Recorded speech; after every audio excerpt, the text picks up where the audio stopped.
Sorry about the delay there.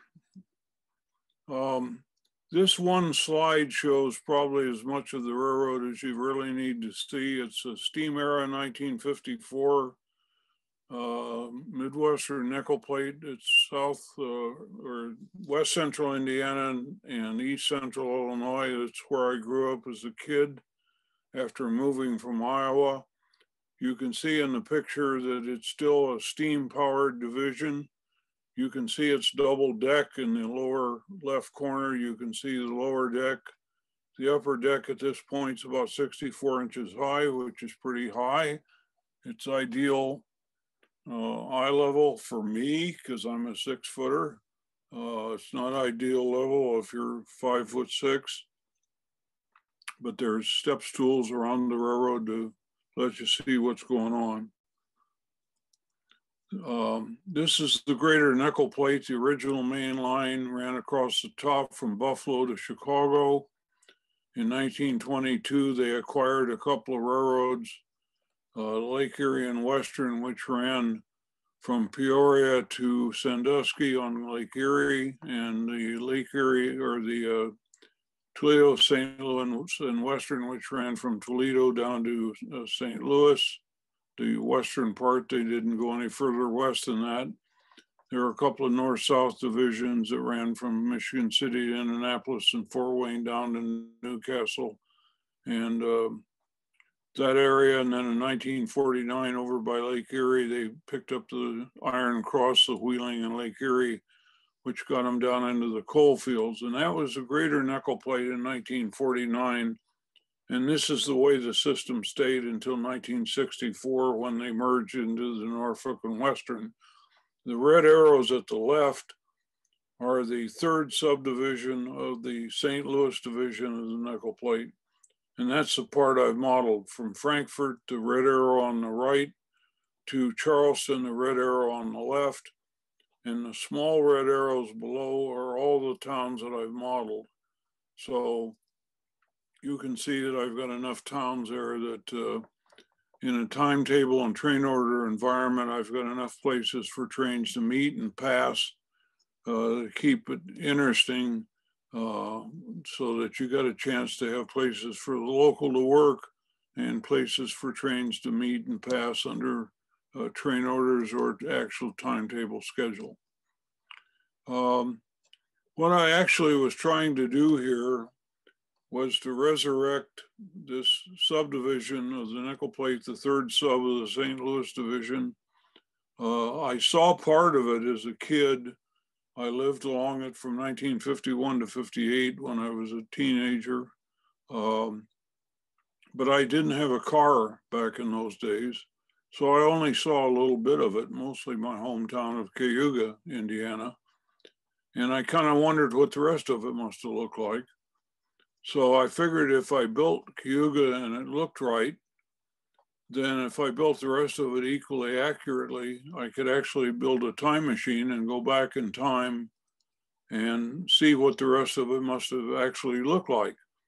So the key was to build Cayuga accurately enough that it gave me confidence that everything else I did was equally authentic.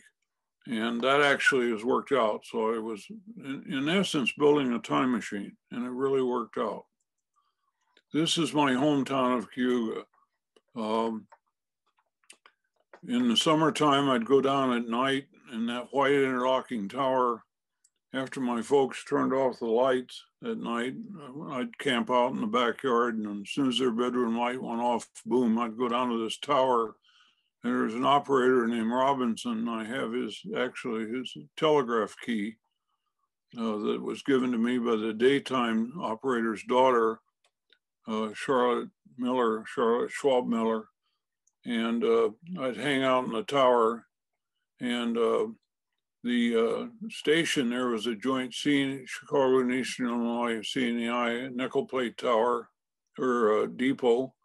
And the station agent on the nickel plate side was Mr. Mitchell. I went to school with his daughter, Sally. And behind that is the Fable House Hotel. Fred Fable was the Ford dealer in town where my dad always bought his cars.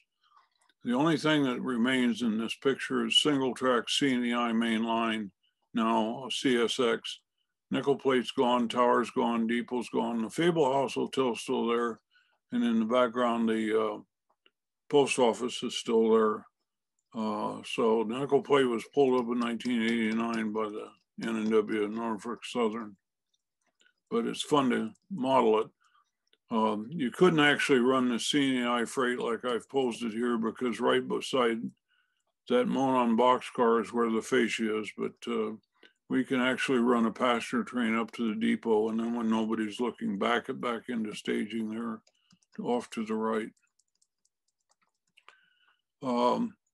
We used to, I think maybe John Allen kind of made us think this way. We kind of thought about mountains being scenery, and anything else wasn't scenery.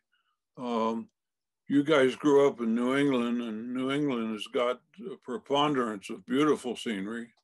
I grew up in the flatlands of Iowa and Indiana, although southern Iowa and southern Indiana are very rugged. We moved to New Jersey in 1969, and I live within a few miles of the Appalachian Trail, so I enjoy the mountains here in New Jersey, even though they're not really big mountains. But there's a beauty to the flatlands as well, and I think this picture shows it to some degree. As that bridge picture I showed you earlier shows, is they're not all that flat. When the glaciers retreated, the last one about 10,000 years ago, they cut a lot of water channels. So there's a lot of bridges that had to be built, and those bridges look a lot like the typical bridges you'd see in West Virginia on the Virginian or the Chesapeake in Ohio. So it's not all flatlands, but there is a beauty to the agricultural Midwest. And we're beginning to see that. We're beginning to model the pastoral scenes. And I'm enjoying it immensely. The way the nickel plate was designed by a fellow named Frank Odina, a good friend of mine, was using the layout design element approach. It's an approach any prototype modelers used for years. The LDE name is just something I invented for the first issue of Model Railroad Planning back in 1995. And I made this sketch up at the top left showing Linden, Indiana, where the nickel plate and the Monon crossed. There was an L-shaped depot that's still there as a museum. There was an L-shaped freight house that's long gone. And there was a lumber yard and a shingle yard, interchanged with the Monon. The Monon went north-south and crossed the nickel plate east-west there. So when it came time to actually model Linden, Indiana, not surprisingly, my model looks almost exactly like the sketch that I had made 10 or 15 years earlier, because it's a real place and that's the way it really looked. So it's a lot easier when you're modeling a prototype than it is to freelance, because you don't have to invent anything. It's already all laid out for you. So as John Armstrong, the famous layout design guru, said, it's a lot harder to freelance well than it is to model a prototype well, because if you're doing freelancing and you're doing it well, you have to learn a lot about a whole bunch of railroads in an area and take the best parts of several of them to come up with a convincing freelance railroad. Whereas if you're modeling a prototype, you just have to do your homework about one particular railroad. And that's the way it is with a nickel plate. So the Allegheny Midland was actually much harder to figure out than the nickel plate, because the nickel plate I had pretty much had a blueprint laid out for me. This is the track plan, and it's bonehead simple, but it was not simple enough for me to figure out. The plan on the left is the bottom deck, and it starts off at the far left on a double staging yard representing the lines to Toledo and Sandusky and on to Cleveland and Buffalo. And they feed that, we're still on the plan on the left, they feed that big yard along the right-hand wall of the basement, Frankfurt. There's east and westbound yards. And once you leave Frankfort headed west, you just simply go around the peninsula. And by the time you get around the peninsula, you've gained enough deck to get to the middle, enough elevation to get to the middle plan. And you're at the top left of the middle plan, and you've gained enough elevation to get up over the staging yards and up over that classification yard. We're on the peninsula again a second time, and you've gained enough elevation to get to the plan on the right, and you're now on the third deck, and you're at the far west end of the railroad. You've gone from Frankfort, Indiana, across the state line. You're now at Charleston, Illinois, and you're in the yard on the third deck. And then you go on to the staging that represents the continuation line on to St. Louis at the far bottom of the right-hand plan. So it's very, very simple plan. Somebody did the math years and years ago and determined that the most efficient use of a space is if you have room for a peninsula, just have one peninsula. Don't have two or three, just have one. And that's what this plan represents, is a single peninsula, but it's got two decks on it. If you notice in the middle plan, in the upper top, very top of it, there's a gray area there representing an automobile. One of the ingenious things that Frank Hodina did was he stole the back 9 feet of our garage. So I built a firewall, knee wall, that lets the hood of my car, not Judy's SUV, but my car, which is a Ford Mustang, fits underneath the railroad. And when Frank stole the 9 feet, I said, how do you know I don't use that 9 feet? And he says, it's full of junk. And I said, how do you know that? And he says, everybody's back 9 feet of their garage is full of junk. And it was. So that 9 feet that he stole, it was a real ingenious thing to do, because it was, the garage is about 13 feet wide. So when you go out 13 feet and turn, that's about 15 feet out and make the turn, and then 15 feet coming back. Well, that's 30 feet out and back. On 2 decks, that's 60 feet. So there's a scale mile of railroad in the back of that garage on the 2 decks. And the railroad is only 8 scale miles long. So 1/8 of the entire railroad is in that garage. So that was ingenious for him to suggest we steal the back 9 feet of that garage. The main hub of the railroad is Frankfort, Indiana, and that was one of 2 main hubs of the nickel plate. The other one was Bellevue, Ohio. This shows a double-headed freight headed east out of Frankfort, Indiana for Bellevue. Nickel plate did not double head because they needed the power. This would be, they needed to balance the number of engines at Bellevue. So they double headed to get 2 engines and 2 crews into Bellevue. But this would have been, I see behind the second engine, I see a lot of reefers. So this would have been a hot shot. And as soon as they leave this yard, they're in CTC territory, all the way to the main line of the nickel plate up near Fostoria, Ohio. And they really wheeled and dealed. Sometimes from the time a freight arrived in Frankfort till the time it departed, they only had 20 minutes to change the power, change the caboose, cut the short cars off, add the throughs, and get it out of town. Sometimes they had a little more time than that, but they had nickel plate high-speed service emblazoned on the cabooses, and they weren't kidding. On the right of these engines, you can see a big factory, and that's Kemp's Sunray tomato juice. If you're an O-scale, Atlas made a Kemp's Sunray tomato juice, Frankfort, Indiana. That's the plant, and it was very famous.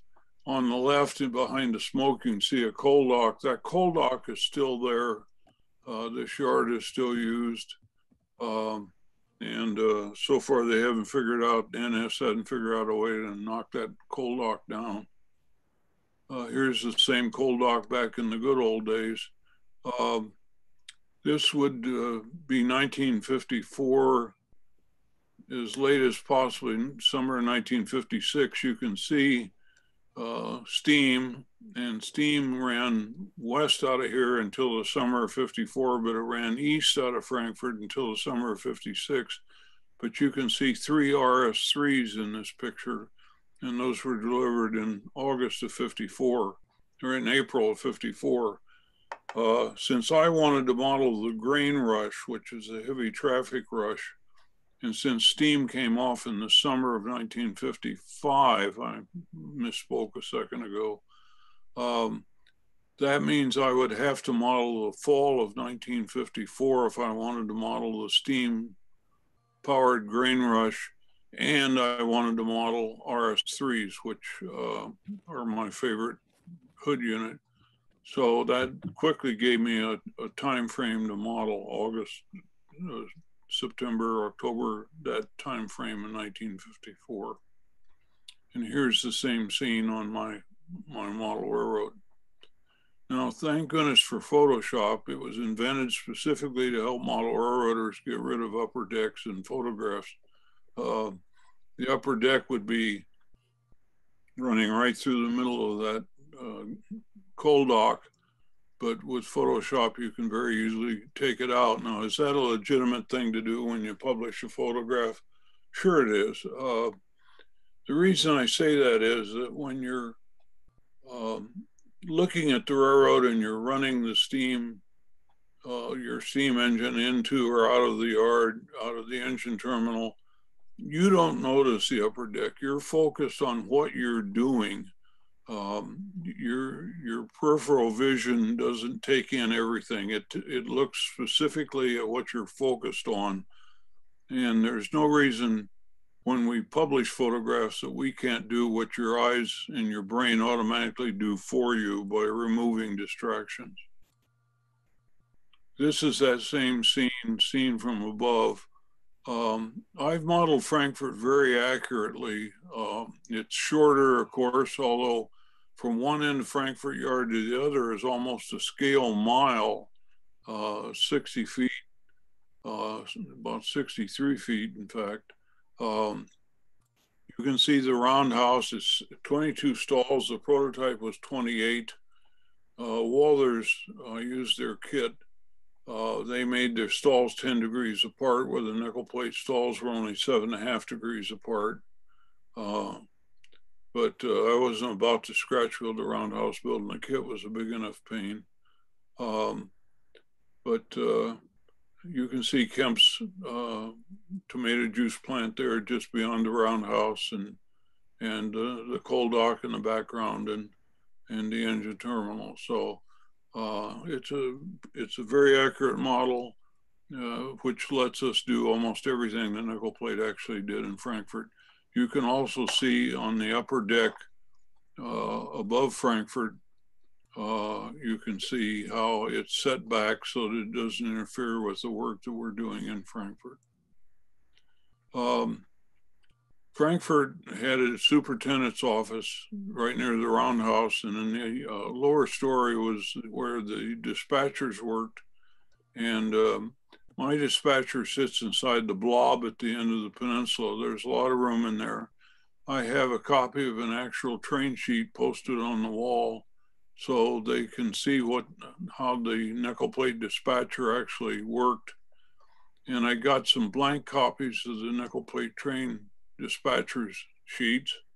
By dumb luck, they were on eBay for not much money. Now they're $100 a piece or something, but they weren't at one time. And I had Kinko's or Staples scan them and have them just print off copies whenever I need them. They're like 20, 25 bucks a copy, but you know, compared to supplying cookies and donuts and soda and stuff like that for the crews, the cost is very small.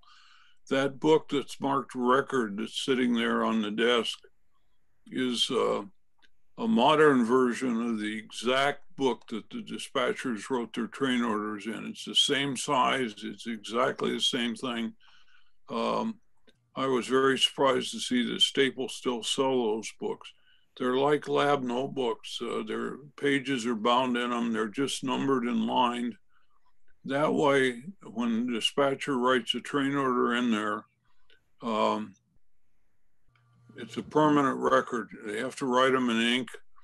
And that way, if anything ever happens, you can't tear a page out to hide your mistake. Like you could with a loose leaf binder, you could tear out page 95 and put in a new page 95 to cover up your mistake. You can't do that with a lab notebook, and you can't do that with this record book. So you can buy these things just exactly the same way the nickel plate had them. They look, the cover is a little more modern looking, but other than that, they're identical. This is where the eastbound yard operator worked and yardmaster worked. That building still exists in Frankfort. Since it's such an important building, I thought it was worth scratch building. And today with evergreen parts and tissue and used to be Grand Line, now it's San Juan, window and door moldings and pike stuff, shingles, and stuff like polyscale paints and 10x7R type cements. You can scratch build a building in an evening if you have dimensions, and you can usually get them from railroad records. I'm not real fond of individual shingles on buildings because the railroad buildings, the railroad guys knew that if the roof failed, the building failed. So they took very, very good care of the roofs, and Pike stuff makes a molded shingle roof. Plastruck makes one that's vacuum formed, but it's not quite a sharp detail. It's okay for O scale, kind of not so good for HO. But Pike stuff makes a real nice shingle molded, and it's got that real tight, sharp detail that looks like a railroad maintained roof should look. Whereas if you put individual shingles down, it's starting to look like something that should have been replaced 5 years ago. This is the westbound yard office. It still exists too. It was a concrete block building, and Pike stuff makes interlocking plastic concrete block pieces, making an easy building to kit bash or scratch build. The building on the left is a little, very small structure, but it's one of the most important buildings in the entire yard. You see a blue sign leaning against it. That's the car inspector's building, or the car knocker's building. The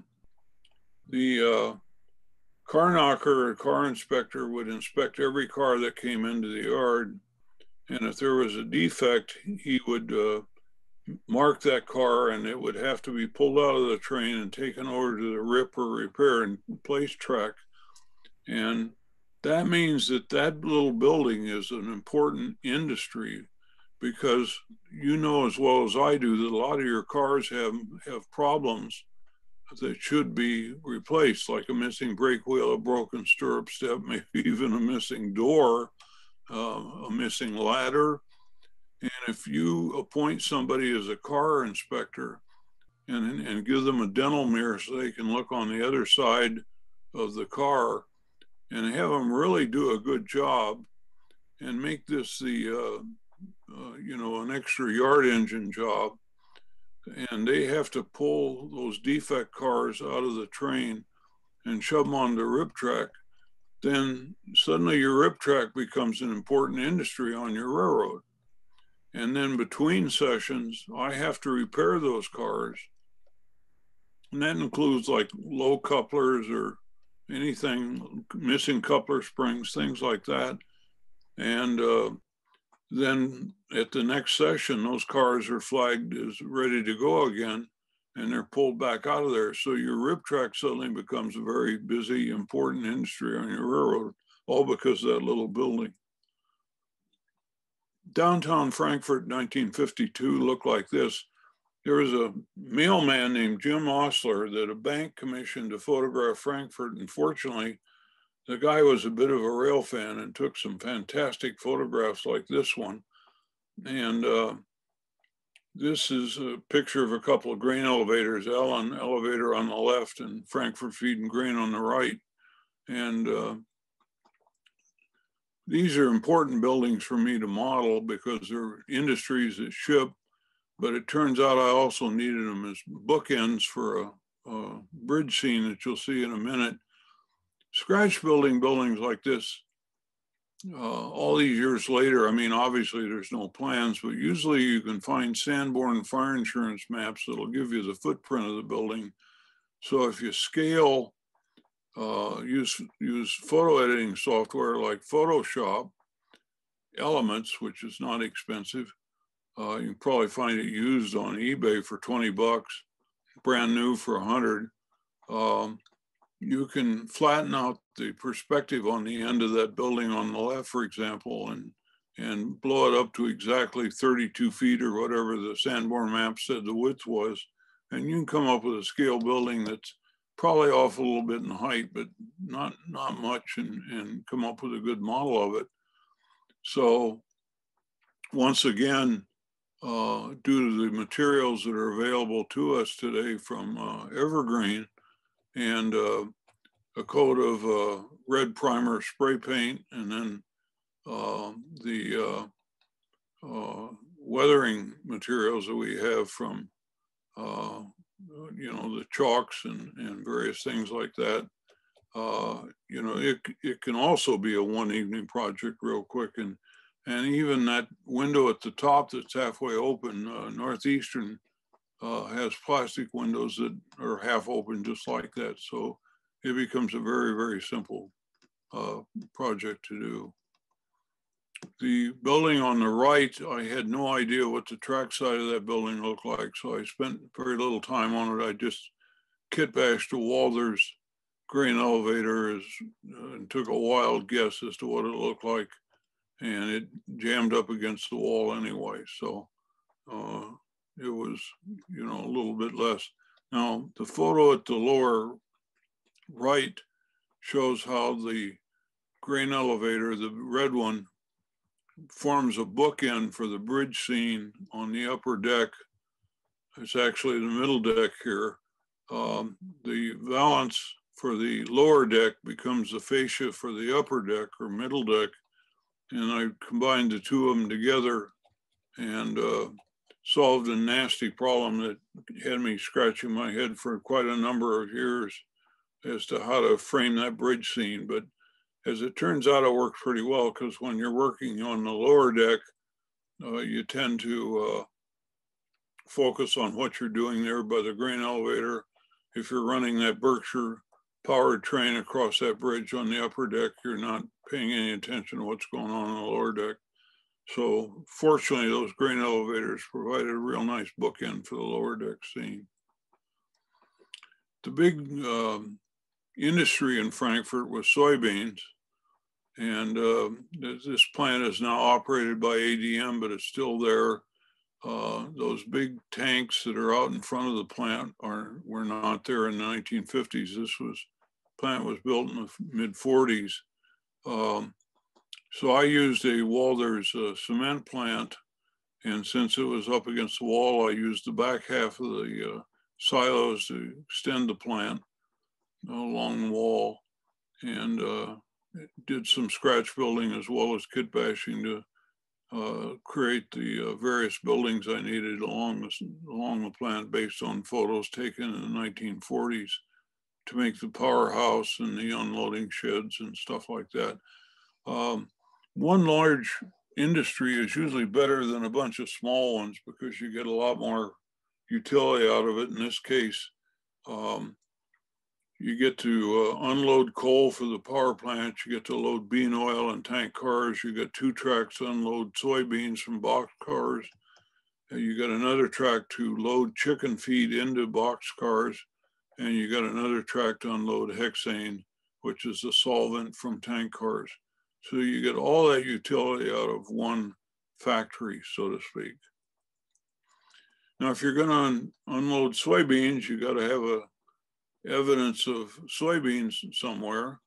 And a fellow named Jason Clockey from Iowa came up with a real good way of modeling soybeans, and that is you find online these great big diameter pipe cleaners. I always thought pipe cleaners were these little white things, but he found these big diameter, must be about 1/4 inch diameter, brown pipe cleaners.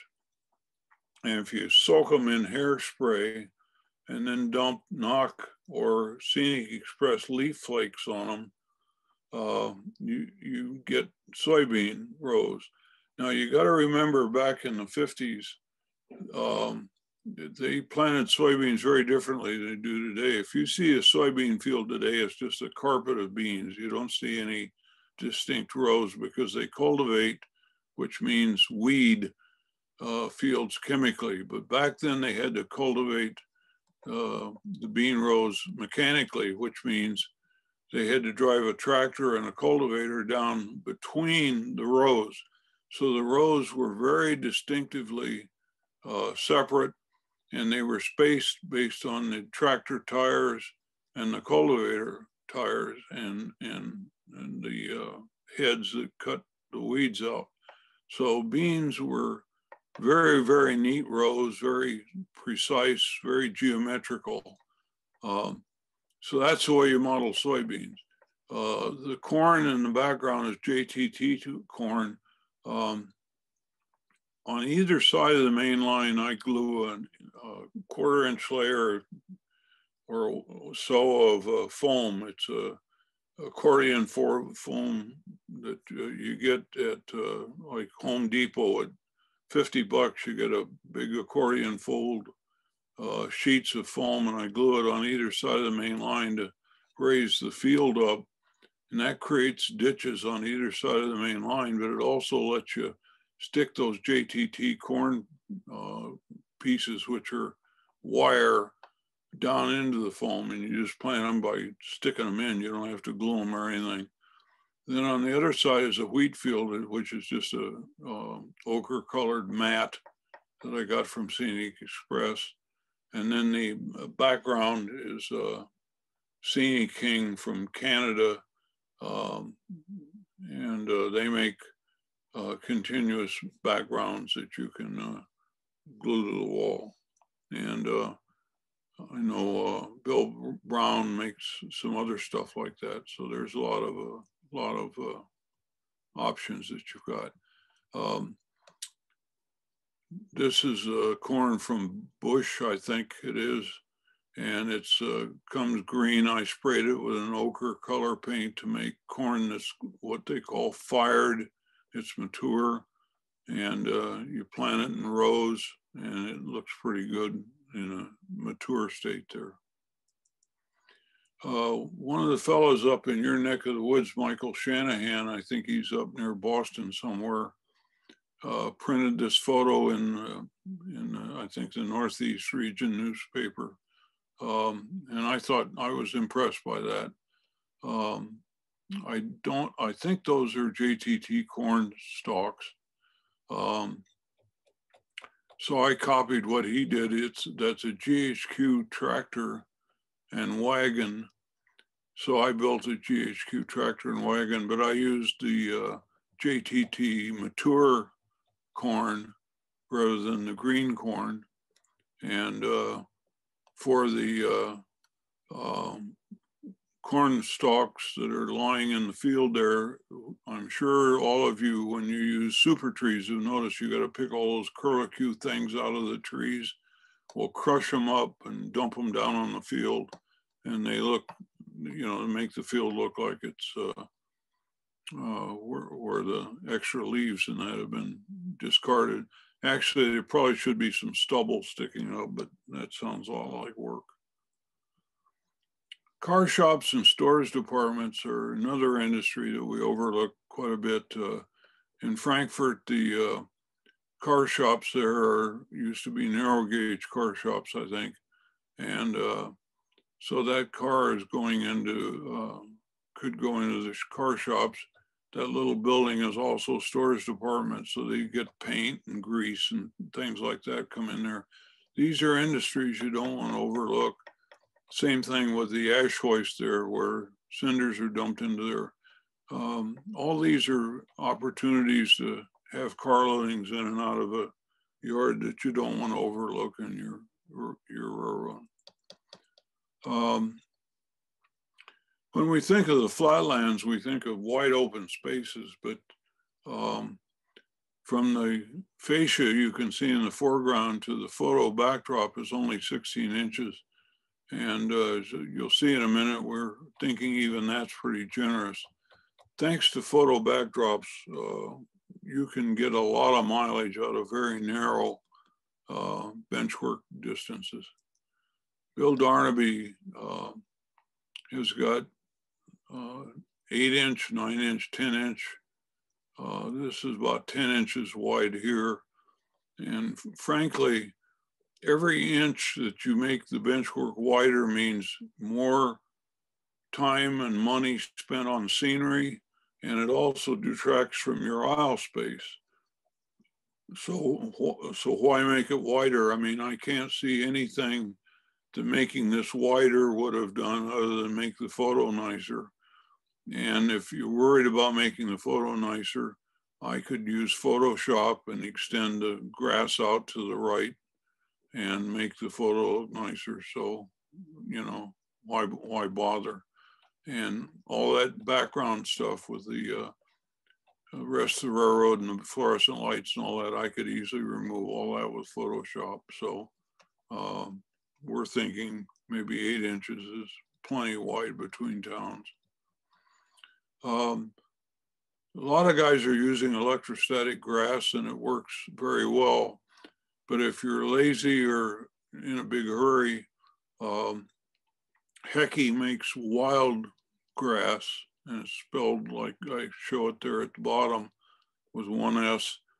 And you look in the Scenic Express catalog and find a picture of somebody holding this product, and you can see through it and you can see their fingers, and that's the stuff you want. And it comes in a variety of colors, and be careful not to get it too green. The picture at the upper left is all Hecky wildgrass, as is the picture, the main picture. And it's more expensive by far than using electrostatic grass, but it goes down quicker. I still have projects to do. The railroad, if you walked in my basement and looked around, you'd say that it looks pretty well finished, but one of my next projects is this depot. So there's still some fun things to do unless I hire Mike Tylek to build this thing for me. Some things aren't worth building because you don't have the space to build them. For example,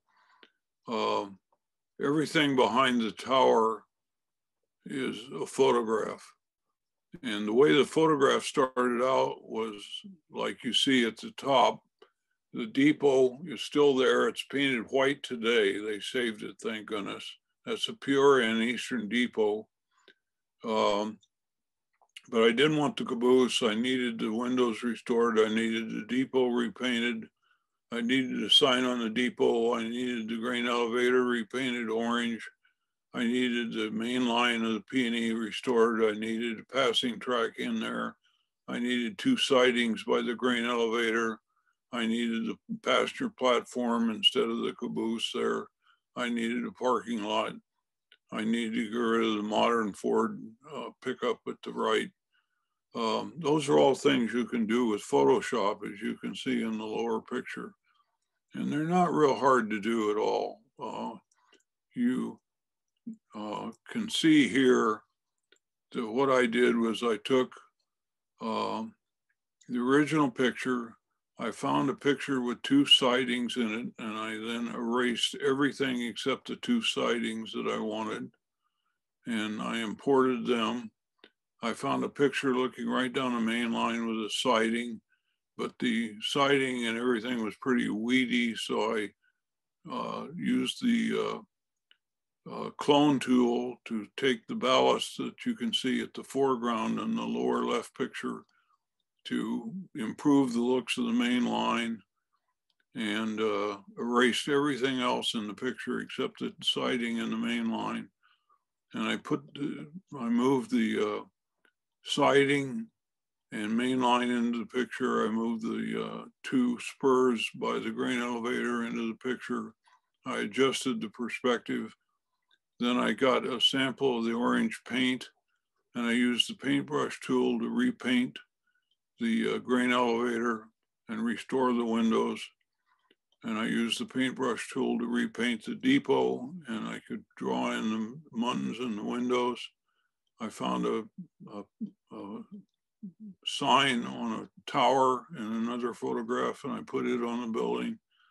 And I used the paintbrush tool to draw in the platform and the shadow from the signal, which fortunately the signal was still there, and drew in the parking lot area and the shadow from the depot.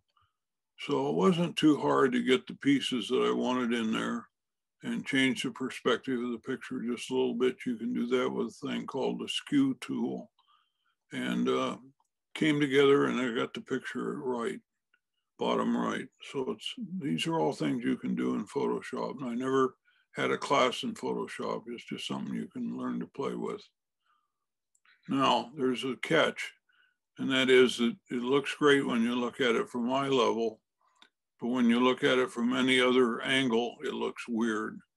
But I still think it's better than having just like a blue wall or a bunch of trees that the track runs into. Your eye kind of, settles on it here, it looks kind of weird, but when you're actually there, you don't notice things like that so much. And here's the case where there's perspective compromises.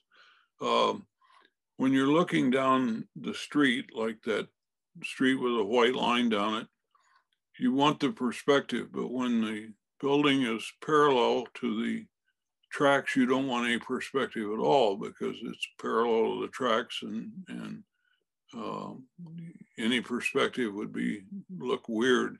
So this is two photographs joined right there by that white car. Is where the joint is.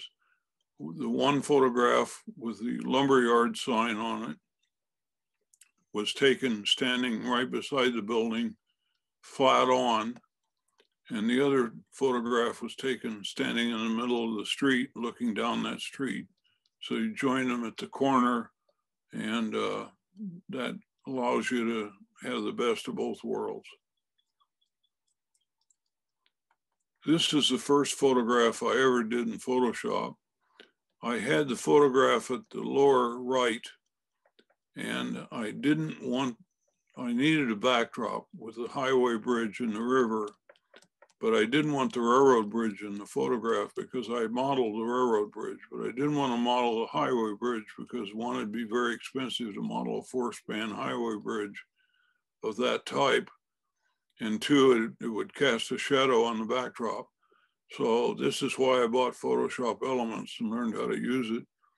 You just simply use the clone tool and you paint out the railroad bridge by putting the cursor in the blue sky and in the clouds, and paint out the railroad bridge, and put it in the trees and paint out the railroad bridge. And you wind up with nothing more than left than the highway bridge and the river, and one span of the highway bridge, period, and one abutment, or one pier rather, of the highway bridge. And once you have that, you have the sky, the clouds, one span of the highway bridge, and one pier. And then you copy that 3 more times so that you have 3 piers and 3 highway spans, plus a little bit of a 4th. And that way you've extended that scene all the way across the river. Now you have a blue river, but the Wabash River through there, when you look down there, is green. So now what do? Well, I extended the blue up towards the railroad bridge, but where the shadow from the fluorescent lights caused create a shadow underneath the bridge, there I changed the blue to a gray, And where it came out from the other side, I changed it to the green that you actually see when you look down at it from a sharp angle. So, because if that had extended that blue all the way into the foreground, it would look silly because the river does not look blue when you look down at it. In fact, you stick your finger down in it, your finger disappears, and you'll be damn lucky to get it back again. All important interchanges. When you model the Midwest, the railroad network is like a big fish net. It's every 10 miles or so, there's an interchange with another railroad going north-south or east-west. The reason for that was that every 10 miles you needed a grain elevator because farmers in the horse and buggy days needed to be able to get to the grain elevator, dump their wagon load of grain or corn or whatever it was, and get home by dark. So you had grain elevators about every 10 miles apart, which meant that you soon had depots every 10 miles apart. And that's where the railroads started having passing tracks and then interchanges between the two. So at Cayuga, for example, the CNEI and the nickel plate interchange. Now, there's two concentric tracks here. The one on the right is the elevator, and you get 1 or 2 or 3 cars a day out of there full of grain. But the one on the left is the interchange track. And you can get a huge number of cars of every type interchanged every day out of there. You could get meat reefers, you could get box cars of tents, coal, hoppers, you could get anything at all out of there. Whereas out of the grain elevator, it'd just be box cars full of grain. So the elevator is a good customer, but the interchange track is a hugely good customer between the two railroads. So the interchange track is really the big deal here. Charlotte Miller was our first babysitter when we moved from Iowa to Indiana. And I forgot all about her, but my buddy Don Daly, somehow found her. And her dad is the top guy on the steps coming down the ladder, down the stairs, and he was the daytime operator there. And she had this picture of a couple of Burkes coming down Cayuga Hill. And so, of course, I needed to model that scene. I kit bashed a Walther's plastic tower into a reasonable model of the interlocking tower. At Cayuga was poly lumber, and I scratch built this. It's unusual in that the siding is on it sideways like bricks. And it was easy to do by making a styrene box and then coating it with that 3M tape that you put the tape on and then peel the backing off. And the only thing that is left is the stickum. And then you just lay this Campbell siding on like planks. And then, you know, hopefully it gets kind of a rough texture because that's the way the prototype has. And then for the Kerfies sign, I just went on the web and looked, and bingo, there was a copy. So that was easy. In the fall of 1967, my dad and my then young son, Dave, went out to find this big bridge on the Illinois-Indiana state line. Unfortunately, it was still there, still said nickel plate. We never saw a train go over it. But at that time, I took this photograph, which is probably the favorite photograph I've ever taken in my life, of Dad and Dave walking towards the bridge. And then I walked up to the top of the bridge and took the background photo that becomes the background photograph in this scene. So even though I never saw a train go over it on my model railroad, I see a train go over it all the time. So signature scene on the railroad. We're working our way west over the railroad. That shot was one of 2 crossings of the nickel plate and the Milwaukee Road. Milwaukee had a line that went down into southeastern Indiana to get coal and they ran sea liners down there for a while, and they had these very distinctive looking towers. I have plans for it, and I want to scratch build a model of it one of these days. At a place called Humrick. They called it Humrick. Locals call it Humrick. It's out in the middle of a field. If you went there today, you'd never know it was there. Just like an English B-17 base that's been plowed over, you'd never know it was there. But in the middle of this desolate field, they interchange 12,000 loads a year. So even though it's completely nothing, you know, in terms of structures or anything, it's a hugely busy interchange because that's 60 cars a day in and out of there. Now you find a Midwestern industry in the middle of nowhere that is that busy. So on my model railroad, I've modeled a stand-in tower, but I have the crossing of the nickel plate and the Milwaukee Road. Now you might notice just above that Milwaukee Road caboose, you can see a shadow that runs the length of the photograph. Right behind that view block is a track, and on that track is 30 cars and a pair of Milwaukee Road sea liners. Now those are the cars that the Milwaukee Road shoves to the nickel plate on one leg of that Y. At the left-hand side of the top photograph, you'll see a boxcar and a car, an automobile. That's where the nickel plate shoves the cars to the Milwaukee Road. Now, the lower photograph shows a grove of trees, and that's the first cut of like 8 cars that come out of the, from behind that view block, and that hopper car is covering an infrared cell. And as long as it's sitting on that cell, nothing happens. So the nickel plate comes into Humrick, and it sees those cars and it picks them up and it leaves town. That uncovers the infrared cell and it sets off a timer. And 30 minutes later, or, you know, in fast time, several hours later, a relay kicks in and it fires up those Milwaukee Road sea liners, and they start shoving at very slow speed towards the nickel plate. And pretty soon another cut of cars shows up between this grove of trees, and they come out, and the first car goes up to where that hopper car now is, covers that infrared cell and shuts off. And since there's about 30 cars in there, that can happen 4 different times. So the Milwaukee Road had 4 freights a day through here. So that means that the Milwaukee Road can deliver 4 cuts of cars a day to the nickel plate. And it all happens automatically thanks to Iowa scaled engineering circuit. So that's pretty cool.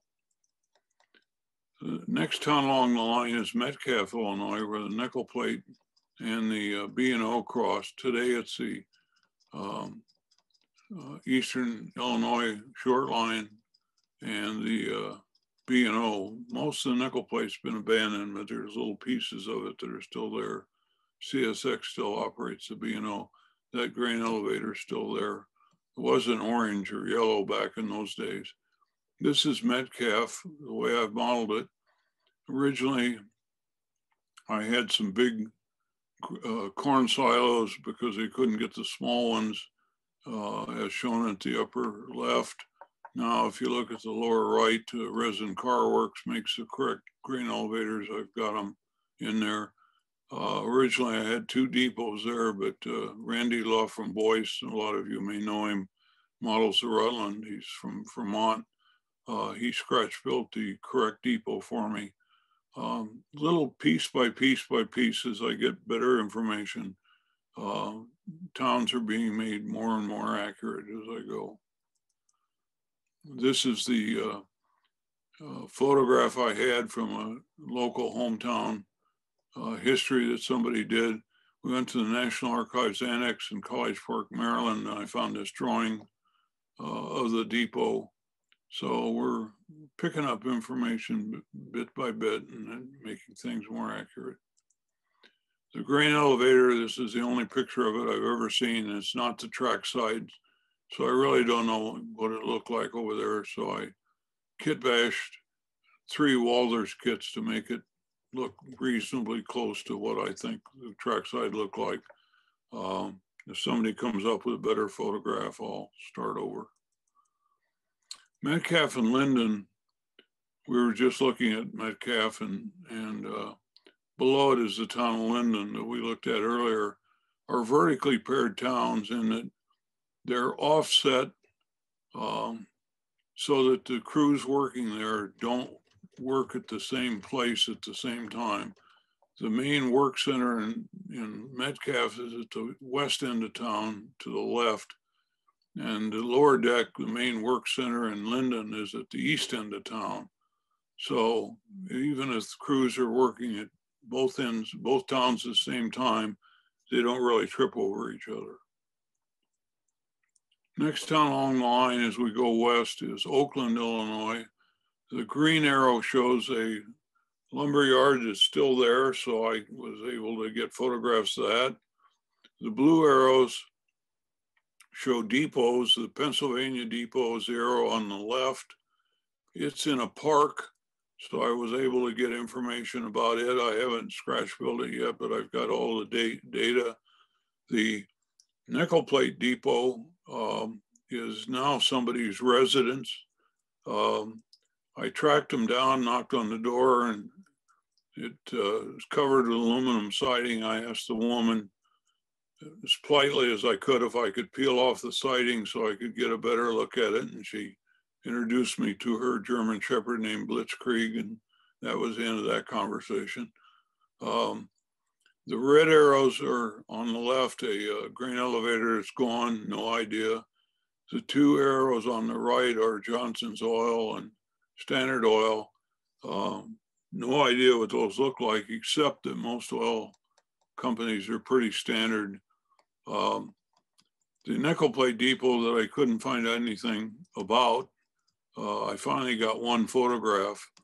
And if you look at the eave trim, it reminded me of something. Now, I assume all of you sleep with the Walters catalog underneath your pillow, and you start memorizing details that way. And the eave trim reminded me of something, and that was the old DPM, now Woodland Scenics depot. So I kit bashed the depot into a slightly shorter version of the Oakland depot. Now, unfortunately, the side that we're looking at is the side facing the tracks. I have no idea what the back looked like, so I wasn't about to scratch build it or even make a more accurate kit bashing effort. The upper picture shows some of the oil dealers, the big grain elevator that's there, and some other aspects of Metcalfe again, or Oakland is. As I learn more, I'll make a more accurate model. Grand Line used to make this Midwestern Petroleum Distributors, and I understand that San Juan has just re-released this kit. It's like $60 now, though. And unfortunately, you need, well, as you can see in this picture at the right, one kit would almost do you for that dealer, but most times you need like 3 or 4 kits to do one dealer. So it'd get pretty expensive. But I just cut everybody out of the picture and used the photograph on the right and glued it to the wall and said, I'm done. Tom Johnson is a very gifted artist, and he used to paint backdrops, but Jim Six showed him photo backdrops, and that kind of got some religion into Tom. And Tom taught us one very important lesson. Now, if you look at the upper left, that's how this scene used to look. So the next thing Tom did was he glued a photograph that he took at the upper right. And then in the lower right, you'll notice that he didn't retouch the photograph, he retouched the street on the 3D part of his railroad. Now, like I told you, he's an artist, so he did a better job of retouching the street than you or I probably would. But that's the lesson, is that you repaint the 3D scenery to match the photo. You don't repaint the photograph to match the 3D scenery. Now, I showed you earlier where I had a bad kink in the photograph that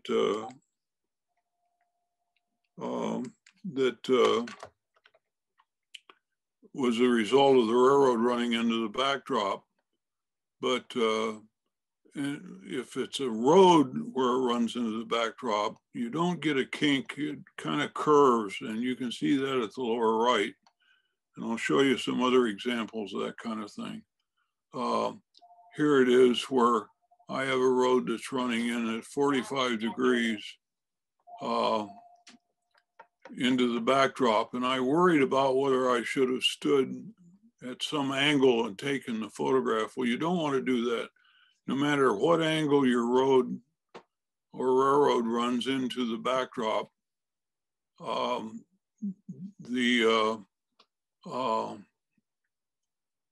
you stand right in the middle of the road. Now, of course, have somebody protect your back, but you just stand right dead center and take the photograph. Now, notice that at upper left, the pencil is coming into the photograph at like a 45-degree angle, and it looks a little weird.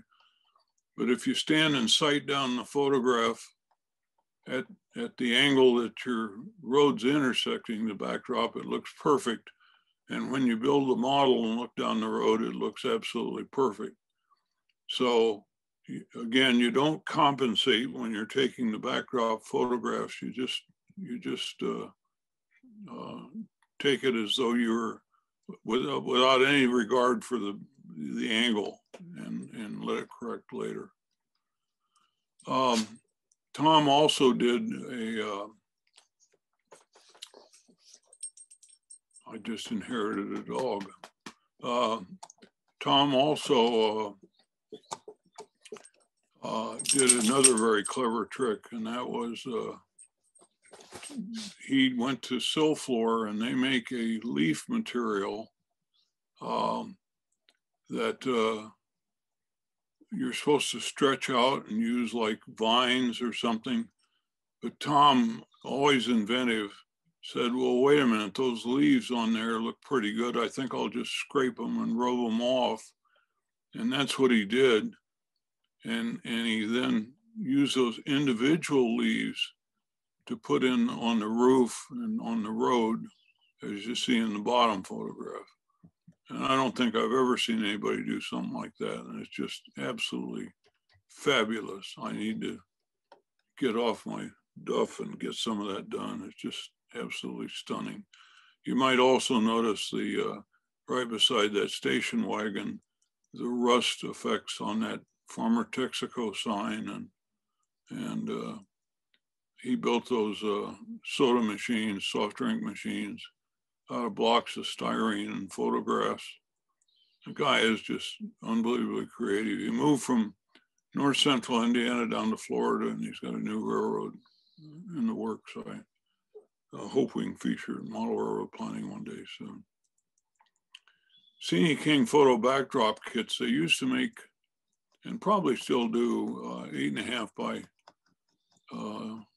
16-inch panels.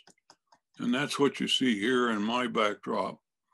Now, if you wanted to reuse the same kit again and again and again, you can do that. I cut the sky off because my backdrop is too high to use the clouds the way they have them. So I cut it at the tree line, and don't cut it right at the sky trees, because sky will show.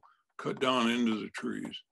And if you want to like reuse this scene several times, we'll section out that brick house you see in the middle so that people don't say, oh, there's that same scene with the brick house. Just whack it out and then cut the trees so that people don't notice. No, they now make like 5-foot-long scenes, so you don't have to worry about stuff like that. Now here's the same thing with their crop backdrop kits. When you cut the sky off, you can change the shape of the trees. so that every, well, let's say that the panels are 3 feet long when you glue them together. You don't want to see the same trees popping up every 3 feet. So reshape the trees when you're cutting the sky off. Fairgrange is the next to last town on the railroad.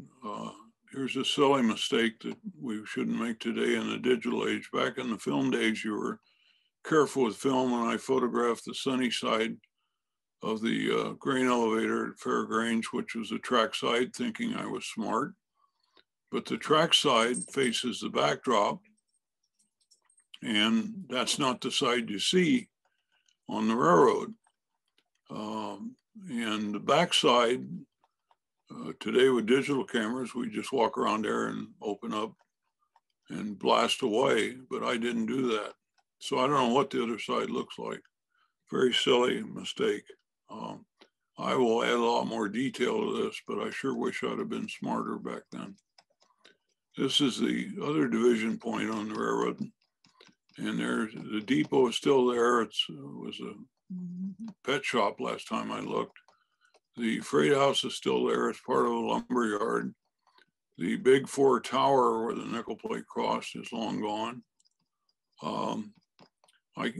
Again, sleeping with the Walters catalog under my pillow, I thought that the Pella Depot from Walters looked a lot like the building, so I kit bashed a new dormer, and the freight doors on the wrong end. I should have got a different kit and moved parts around. Maybe I'll do that yet.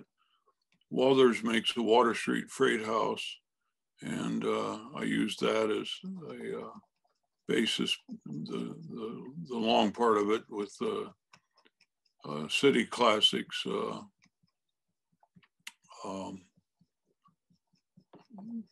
What do you call them? Awnings over the top.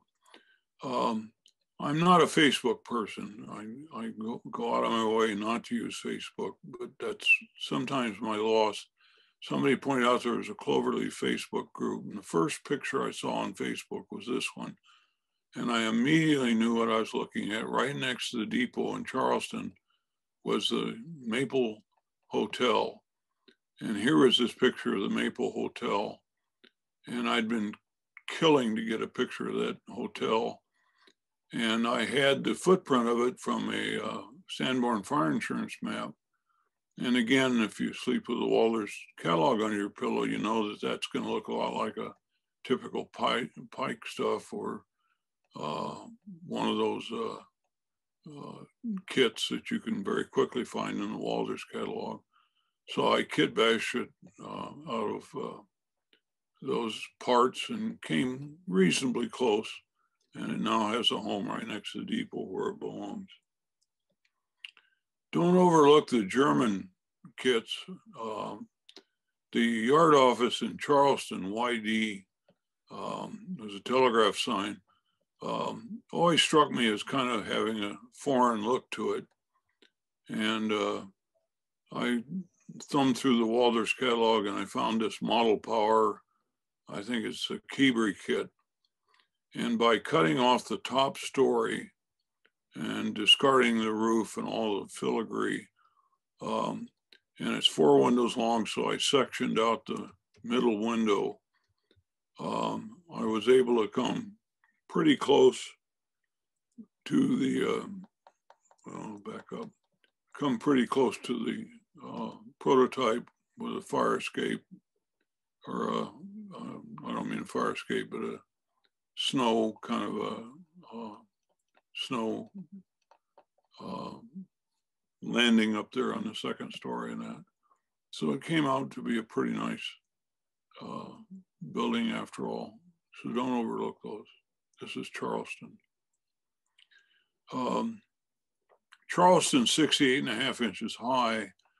So the yardmaster and roundhouse foreman / hostler work on a platform that's 8 inches high, and then there's another 8-inch ledge. And even a guy that's 5'8" works up there with no problem at all. The 2 railings you see there to help you get under the 55-inch or so duck under. And if you're working at the other end of the yard, this is a very early picture, but it shows the two staging yards at the east and west end of the railroad. 43-inch at the lower right, where you start out at the east end of the railroad, and 68.5-inch at the west end of the railroad. The railroad's operated by timetable and train order operation. This is the Frankfurt or the Charleston yard office, Charleston operator's desk. It's also my workbench. Anytime a train goes by a depot, it lights a light and rings a bell. He should know what train it is because he has a schedule and he's been listening to the yard master or to the dispatcher. So he should just be waiting for a bell to ring and bing, oh, there's 98. I want to thank the late Don Daly, who was a professional engineer on the nickel plate. And fortunately, he got a chance to come out and operate the nickel plate. And he's the guy that showed us how it really ran. And without his help, it would have been kind of a facsimile of the prototype that was lacking in many ways. And as you can see, the time machine really works. We were able to go back in time every time we fire up the railroad. So anyway, I've taken enough of your time. Be glad to answer any questions. I've put some links in the chat. If you have a question, just unmute yourself at this point. I just want to thank Tony for his presentation. It was very good. Did a beautiful job with that. I pointed out in chat, by the way, Tony, and this is really amazing, but you had the rows of the soybeans, and now you say they're like a total field flat. One of the industries we have here in Southern Rhode Island is nursery industry, and they were using rows with mule teams up until about 5 years ago. So you can actually do that.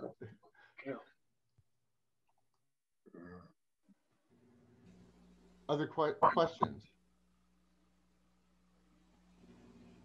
I was very glad to see that you referenced to Tom Johnson. He's one of my heroes, is modeling the Midwest, which is what I do too.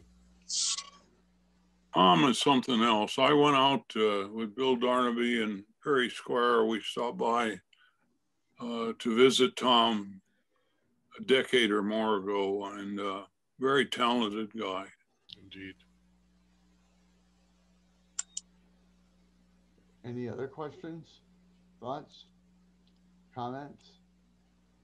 Yeah, Tony, I got a question. The Kanakers back then, did they ever? You are having trouble with your microphone. We're not hearing you, and it's very broken up. Oh, really? Well, now it sounds better. I think you just need to be a little further away from it. Oh, okay. Can you hear me now? Enough. Okay. Hey, Tony, did the carmen ever use, other conductors ever use temple sticks? I didn't get all that. I didn't get that either. What kind of sticks? Temple sticks. What are they? When you have a hot box or a hot journal, you mark them like a big crayon. Oh, I don't know. Okay. Probably. Probably. Okay.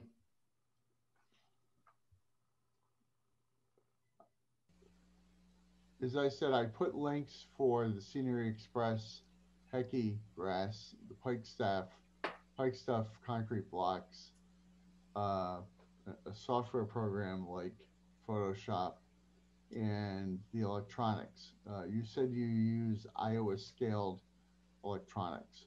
Iowa Field Engineering. I was not previously familiar with that company. You really need to check them out. They now make grain bins They make culverts, you know, that you put under roads. Mm-hmm. They make a bunch of stuff. They make those automated interchanges.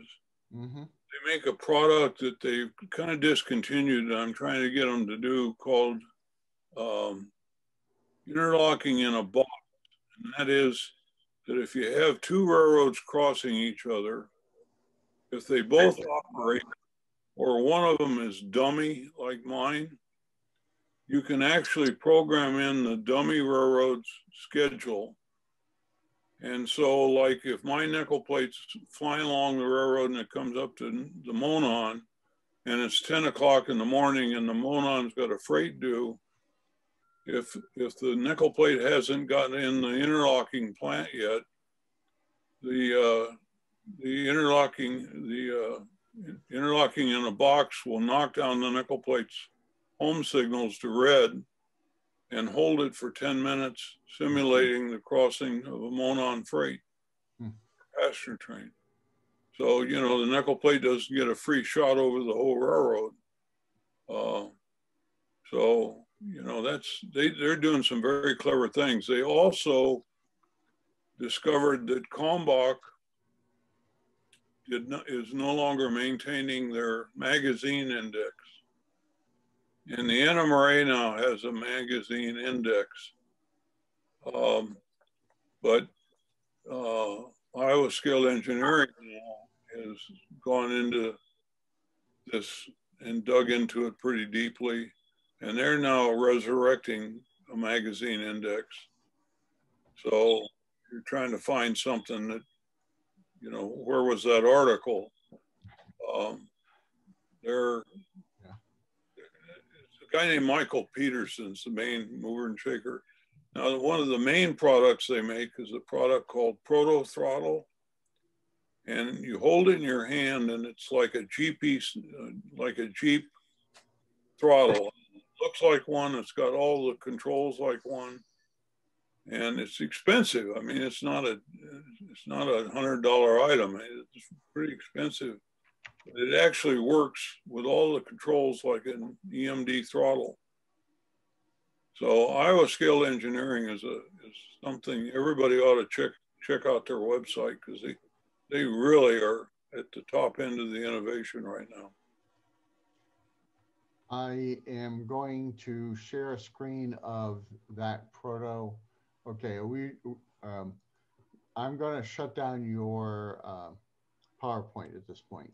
Yeah. And I'm going to show a picture of that throttle. Yep, that's it. Which is quite a piece of work. Yeah, it is. It's amazing. And wow, $482. $482. Yep. Okay, but it looks marvelous. it's going to do more than buying your next big boy, you know, or a pair of Jeeps to make your railroad run well. Well, Tony, thank you for this wonderful presentation. Your work is just extraordinarily realistic and beautiful. Well, Very impressed. Hope I didn't keep you sitting too long. So.